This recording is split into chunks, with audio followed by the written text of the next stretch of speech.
hanggang ngayon ba takot tayo makipag-deal sa Russia na umangkat ng oil dahil pinagbabawalan ng Estados Unidos? Di ba maraming Pilipino rin na nagsasabi na ayaw natin maging tuta ng ibang bansa. Inaaway nga yung China na sinasabing may mga politiko tayong tuta ng China. Yung tanong, okay lang ba sa kanila na tuta tayo ng ibang mga bansa? So, there could not be any selective politicking. Dapat pantay-pantay ang pag-manage natin ng sitwasyon. Dapat we should have maintained an independent foreign policy wherein the national interests of the Philippines should be paramount.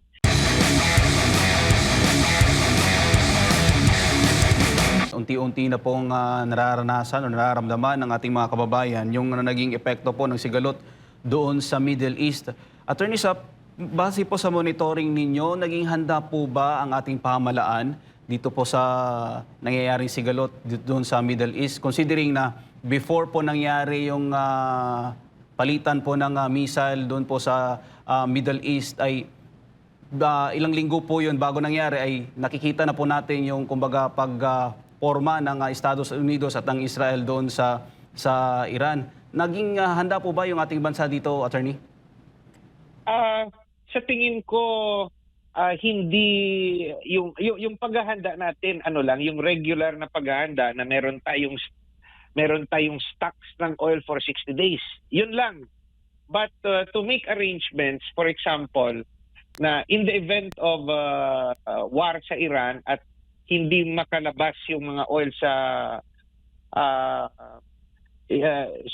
Iran o sa Middle East, saan yung alternative source of oil natin, no? So kasi stock up yung 20% of oil let's say export sa Strait of Hormuz, yung sinasabi na yan yung dinadaanan ng 20% of oil sa mundo.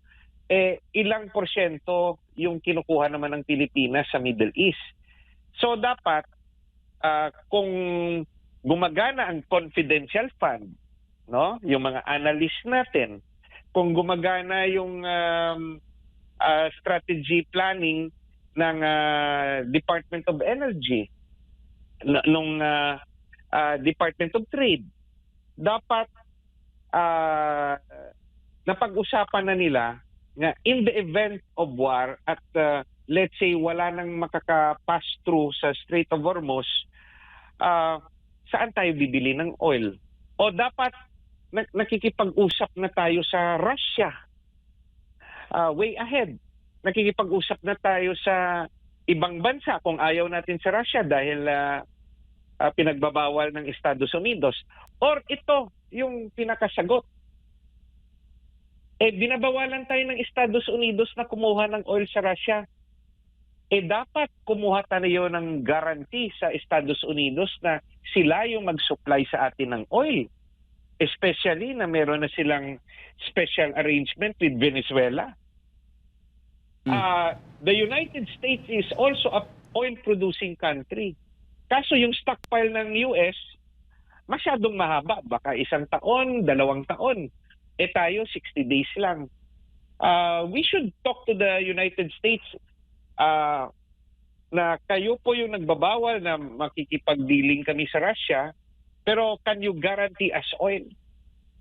Yun dapat yung ginagawa ng ating gobyerno. Yung tanong, ginawa ba nila? O sasabihin nila na it was taken up but there is no resolution yet. So, yan yung sa tingin natin na nangyari. Opo, Attorney, kaya ko po naitanong kasi parang nagiging malinaw yung naunang sinabi or pahayag ng ating ikalawang Pangulo na nung unang mga araw ng administrasyon ay may mga meetings pa, pero nung kalaunan ay nawala yung mga meetings at yun nga yung nangyari ngayon, Hindi natin nakikita na mayroong ginagawa ang Marcos administration. In fact, may mga local government units na may mga kanya-kanya na silang ginagawa para nga maibsan kahit papaano yung epekto ng pagtaas ng presyo ng mga oil products po, Attorney. Yung mga ginagawa nila ngayon, that is just reactions, no? Probably they will lower the taxes, yung excise tax, yung VAT, they will lower that, but it will not solve the main problem na saan tayo kukuha ng supply. Pinapababa niyo yung presyo because old stocks yan. Dapat hindi nga umakyat yan eh. Pero yung tanong, may guaranteed supplier of oil ba tayo? Hanggang ngayon ba takot tayo makipag-deal sa Russia na umangkat ng oil dahil pinagbabawalan ng Estados Unidos? Di ba maraming Pilipino rin na nagsasabi na ayaw natin maging tuta ng ibang bansa? Inaaway nga yung China na sinasabing may mga politiko tayong tuta ng China. Yung tanong, okay lang ba sa kanila na tuta tayo ng ibang mga bansa? So, there could not be any selective politicking. Dapat pantay-pantay ang pag-manage natin ng sitwasyon. Dapat we should have maintained an independent foreign policy wherein the national interests of the Philippines should be paramount. Just like what the United States is doing. Sabi ni Trump, America first. Pero dahil America first, kawawa yung buong mundo. So, mag-aantay na lang ba tayo kung anong magiging desisyon ng Amerika? Or tayo ring mga Pilipino magsasabi, Philippine first. Kaya kung Amerika, hihingi kami ng tulong sa inyo ng oil supply. Kung hindi kayo makapagtulong, huwag nyo kaming awayin kung hihingi kami ng tulong sa Russia. Dapat ganun yung gagawin natin. Pag hindi natin ginawa yan, talagang kawawa ang mga Pilipino. Mag-antay lang tayo ng abuloy. Nasanay naman yung mga politiko natin na yung kanilang politika ay ayuda politics eh. At hindi ba nararamdaman ng mga Pilipino na ayaw nila, no, ng mga trapo, ng mga traditional politicians, ayaw nila gumanda ang buhay natin. Kasi pag gumanda ang buhay natin, magkakaroon tayo ng sariling isip kung sino yung susuportahan nating mga leaders tuwing eleksyon. Kaya gusto ng maraming mga politiko na lagi tayong nakahingi sa kanila ng tulong para may utang na loob tayo. And that mistake continues to happen. Tignan nyo tada eleksyon. Although the Filipinos are complaining of the management of our politicos, but they keep on electing or re-electing the same politicians. Sino may mali? Di tayo rin. Opo. Attorney, dako naman po tayo doon sa isang taon na po ang lumipas, magmula na po, after po nung illegal nga po na inaresto si dating Pangulong Rodrigo Duterte. Ano po masasabi po ninyo dito, Attorney? Supreme Court, Korte Suprema, end it. End the division of the Filipinos. May mga matatalinong Pinklawan, may matatalinong Dilawan, may mga matalinong DDS, may mga matalinong PBBM supporters. But the Supreme Court has to put an end to that particular issue, whether or not the arrest of former President Duterte and bringing him to The Hague without passing through local court is in order or in accordance with the Philippine Constitution. Did it follow the basic human rights of Tatay Digong, the right to due process? Ganun lang ba ang buhay ng Pilipino? Pwedeng ibigay sa mga dayuhan para doon litisin?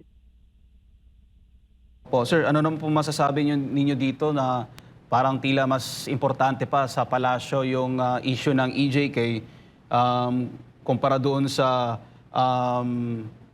karapatan ng ating kababayan na isang Pilipino na nandun sa isang bansa, dayuhang bansa po, Attorney?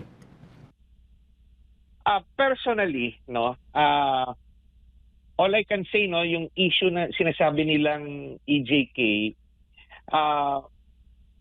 there is no national policy, no, during the time of President Duterte na naging polisiya niya pang-nasyonal na patayin ang mga drug pusher o drug addict. There is no such national policy on his part.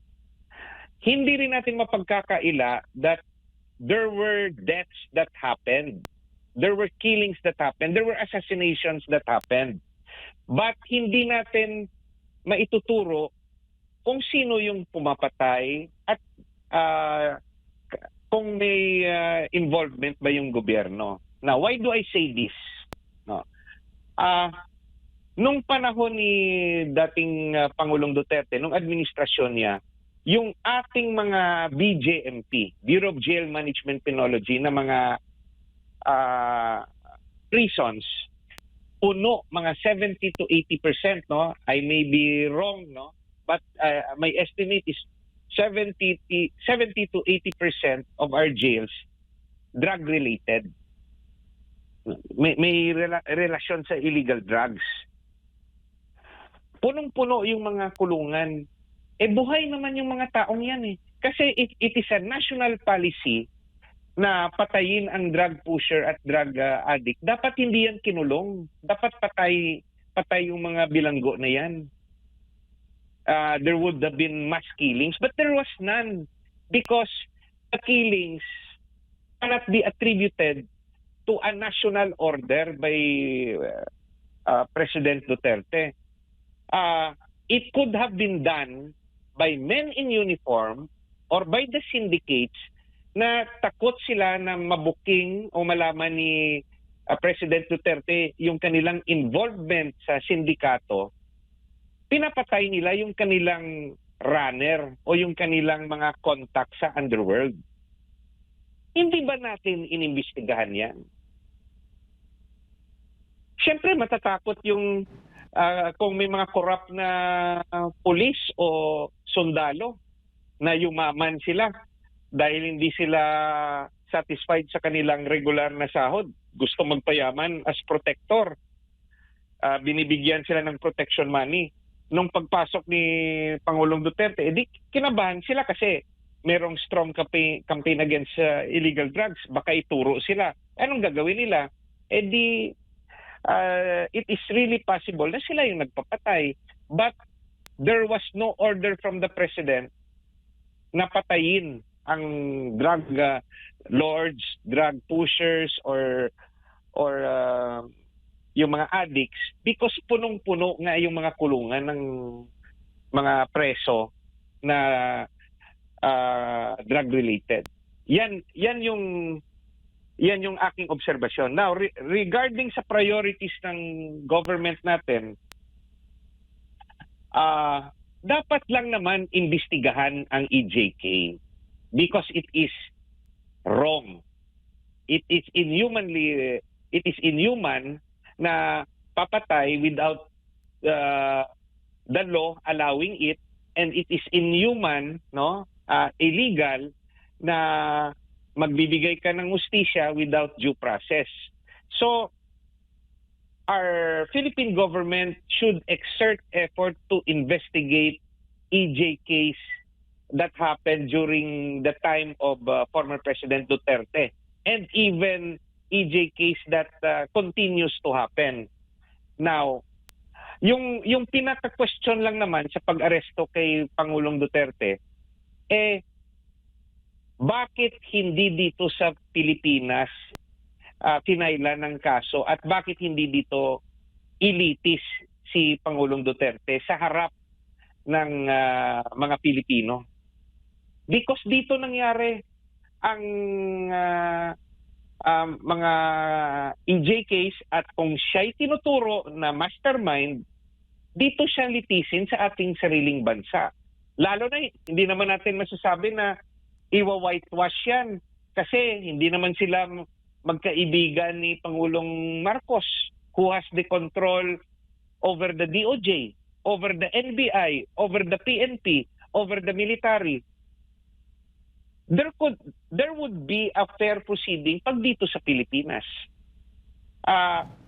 Because wala talagang karapatan ang ICC at jurisdiction over the person of former President Duterte dahil nag-pull out na nga yung Pilipinas sa kasunduan to be part of the ICC, and the ICC prosecution failed to initiate the case within 1 year as required by their own rules. So what is my point? Am I saying that former President Duterte is innocent of the charges? Under the Philippine Constitution, he is presumed to be innocent until proven guilty. Does it mean na hindi na imbestigahan si Tatay Digong? No. He should be investigated. But the one that should investigate him and prosecute him and judge him, dapat ang ating kapulisan, ang ating NBI, ang ating DOJ, ang ating korte, yung dapat manungkulan at maghanap ng ebidensya at maghatol sa kanya kung talagang may kinalaman siya sa sinasabing EJK. Yan po ang aking posisyon. Opo. Attorney, ano naman po masasabi niyo doon sa sinabi ni former President Rodrigo Duterte na I have now accepted my fate and I realize I could die in prison po, Attorney? Nung unang nakin narinig na dinakip siya at planong dalhin sa ICC, pumasok na yan sa isip ko, hindi na makakalabas si Tatay Digong dahil hindi sa rason na mahatulan siyang guilty dahil hindi niya matatapos ang kaso dahil sa kanyang edad at dahil siya ay sakitin. Imagine nyo if there is an allegation na thousands yung victims. Yung tanong ko, how many yung magiging complainants, complaining families?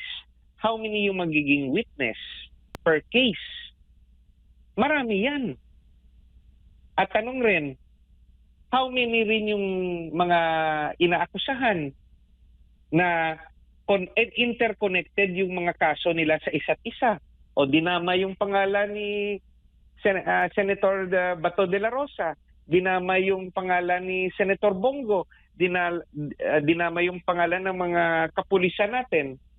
Hindi magkakahatol ang korte habang hindi ma-interconnect yung mga kanilang involvement, kanilang alleged na partisipasyon, matatagalan. At paulit-ulit yan. Hindi pwede na yung testigo, kung merong common na testigo, pwede yan pabalik-balikin per individual case. At ilan rin kaya yung magiging testigo for the defense? At magkakaroon ba ng hearing every day? Or the hearing will be every month? Or yung sa experience natin ngayon, every 2 months? So sa tingin nyo, with the number of personalities involved at sa edad ni Tatay Digong, do you think he will live forever to finish the case? Yan yung problema. At yan yung strategy na sa aking isip, gusto ng mga kalaban ni former President Duterte na itapon siya sa ibang bansa para hindi na siya makauwi, makukulong siya sa natitirang panahon ng kanyang buhay at doon na siya mamatay. It is part of a strategy because pag dito sa Pilipinas yung hearing, yung complaint, there's a chance that the DOJ will acquit him sa umpisa pa lang kung kulang ang ebidensya, kung walang direct evidence linking him. Second, granting merong enough evidence na iakyat yung kaso sa RTC, no? Considering na hindi naman to corruption case, no? There's a possibility bigyan siya ng karapatang magpiyansa. Habang dinidinig ang kaso, nasa labas siya. Yan yung ayaw na ayaw ng mga kalaban niya.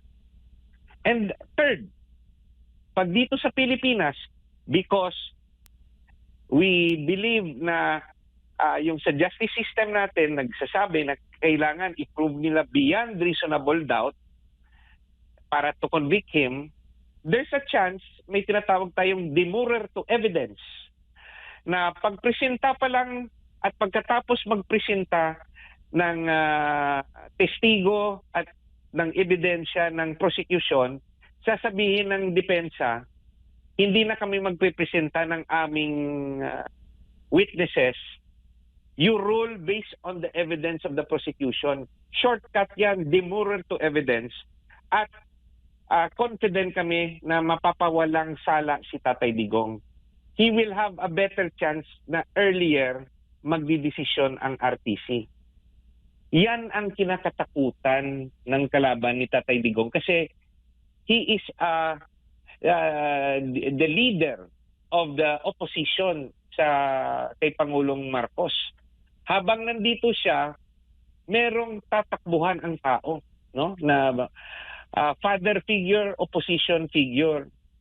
At you must remember, nung pagbaba niya sa pwesto, he has a very high rating, no? Trust rating.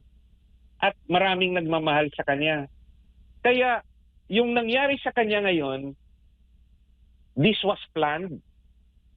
This was a strategy. And those who planned it and strategized it were willing to face the consequence. At yung consequence, yun nga, talagang masama ang loob ng mga supporters ni Tatay Digong. But they are willing to face it. Why are they willing to face it? Because they're in control of the military and the police. Pag yung mga supporters ni Tatay Digong ay gumalaw sa labas ng batas, uhulihin, kakasuhan at makukulong. Yan po ang realidad kasi wala sa posisyon tayo, no? Yung mga supporters ni Tatay Digong. Opo, at least malinaw po dyan sa issue na yan, attorney. Pero balikan ko lang po yung sa issue po ng petrolyo kasi isa po sa mga produkto na posible po magmahal ay yung bigas. Yun po yung sinabi po ng Department of Agriculture. Sa tingin po ninyo, attorney, magiging mas mahirap pa po yung buhay ng ordinaryong Pilipino sa mga susunod na araw po, attorney? Hindi lang ang bigas ang tataas. You must remember that goods, yung mga pagkain, mga produkto, mga Grab taxi, yung mga taxi, Grab delivery, Food Panda, lahat gumagamit ng gasolina, no, ng oil. Pag tumaas yan, ipapass on nila yan sa consumers. Yung mga traders, the traders will be forced to increase the prices kasi may transport cost. It does not mean na yung mga farmers ay kikita ng malaki. Sa ngayon po, before the oil crisis, kawawa yung farmers natin. Binibili sa kanila ng traders yung kanilang mga produkto ng mura. Yung farmers kawawa. Kahit tumaas yung presyo ng mga bilihin sa merkado, yung farmers natin pa rin hindi yayaman. Kasi yung mayaman, whether in normal times and in abnormal times such as today, mga traders, and government is not doing anything to cure that reality. Bakit? Kasi kung may corruption, dumadaan rin yan sa traders. Sino ba hindi naman yung corruption manggagaling na kukunin mo yung pera sa government funds. That's not how corruption happens. It will come from the private sector. How? Bigyan mo ng pabor yung private sector na ng permit, bigyan mo ng license o may arrangement kayo, di bibigyan ng private sector ng pera, yung taga-gobyerno, pera na hindi galing sa kaban ng bayan. Kaya yung mga ibang politiko, nilalagay nila sa utak nila, malinis yung konsensya namin. Hindi kami nagnanakaw sa kaban ng bayan. Tama yon. Pero tama ba ginagawa nila pag tumatanggap sila ng pera sa private sector? Corruption pa rin yun. Yun yung nailagay na sa utak ng mga politiko kasi nga hindi ako nagnanakaw kasi yung pera nga nasa treasury, hindi ko yan kinukuha. Yung nagbibigay sa kanila ng pera, middleman, traders, contractors. Opo. Magising na ang Pilipino. Niloloko lang tayo. But kasalanan rin natin. Binoboto nyo pa rin eh. Pabalik-balik yung mga pangalan ng binoboto nyo eh. Ba't hindi nyo nilagay dyan Attorney Hinlo? Attorney Torion, Pastor Kibuloy, Jimmy Bondok, Vic Rodriguez, Attorney Lambino, o Philip Salvador. Yan yung yan yung reality natin. Paulit-ulit. Meron diyang mga personality, pasikat lang. No to corruption, no corruption. Pero tanungin nyo, anong plano nyo sa ekonomiya ng bansa? Mag-aaral pa. Opo. Attorney, siguro pang huling mensahe niyo na lang po sa ating mga kababayan na nanonood dito sa ating programa, Attorney. Binabalik ko every time I guest, na nagiging guest ako sa SMNI, yung democratic process natin nagtuturo sa atin sa 2028 election. Kahit popular ang ating pambato o magiging pambato at yung magiging mga senador niya, kung hindi natin maayos ang vote counting machine na issue at hindi tayo babalik sa manual counting, hindi natin alam kung yung totoong bilang ay mangyayari. That's why I would like to remind everybody, dapat magkampanya tayo na yung bilangan sa 2028 election should be manual at the precinct level. Then pwede ng yung transmission electronic. We have to work within the democratic process kasi alam nyo naman, pag nagpanawagan kayo outside the democratic process, kawawa tayo. Ikukulong tayo ng ayaw umalis sa mga pwesto nila. Salamat po.